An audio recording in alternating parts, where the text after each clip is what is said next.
Hello everyone, welcome to our channel. In today's video, I'll show you on how you can fix Roblox not loading on mobile. This is a step-by-step guide so you will be able to follow easily. Now this is extremely simple. If you have this problem, it means that there is something wrong with your data or game file.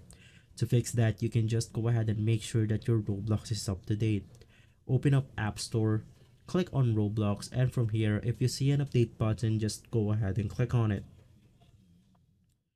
Now if that doesn't work, you want to head over to your system settings, go ahead and navigate through general, and from here you want to click on iPhone storage. Inside iPhone storage, look for Roblox. And inside Roblox, you can just go ahead and click on the offload app, which is basically uninstalling the application, and you can just go ahead and click on the reinstall button to force the Roblox to update from the App Store.